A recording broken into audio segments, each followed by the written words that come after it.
కూటమి ఎప్పుడైతే వచ్చిందో అప్పుడు అమరావతిలో ఉండే భూములు ఆకాశానికి ఎక్కాయి. భూముల ధరలు ఇప్పుడు హైదరాబాద్ నుంచి మొత్తం అంతా కమ్మలంతా క్యూ కట్టారంటే కార్లో క్యూలు. అమరావతి భూములు రియల్ ఎస్టేట్, ఇంకా పుంజు రియల్ ఎస్టేట్ దోచుకోవడం. ఇంకా అమరావతిలో ఉండే భూములు, ఆ చుట్టుపక్కల ఉండే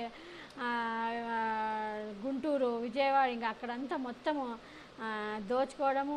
ఇంకా అవన్నీ ఎందుకులే. ఒకప్పుడు చంద్రబాబు నాయుడు, జగన్మోహన్ రెడ్డి గారు ప్రతిపక్షంలో ఉన్నప్పుడు అప్పటికే చంద్రబాబు నాయుడు అమరావతి అన్ని లక్షల కోట్లు, ఇన్ని లక్షల కోట్లు, 1 ఎకరా 20 కోట్లు పోతుంది, 30 కోట్లు పోతుంది అని చెప్పిన అసైన్డ్ భూములు లాక్కున్నారు. జనాల నుంచి ఎక్కడెక్కడ దేవాదాయ భూములు ఎన్ని భూములు లాక్కున్నా అందరికీ తెలుసు. ఇప్పుడు ఈ రియల్ ఎస్టేట్ వాళ్ళు కమ్మోళ్ళంతా, అది కూడా కమ్మ వాళ్ళ రియల్ ఎస్టేట్ వాళ్ళంతా అప్పుడే దిగి క్యూ కడుతున్నట్టు తెలుస్తూ ఉంది. మరి ఇంకా చూడాలి.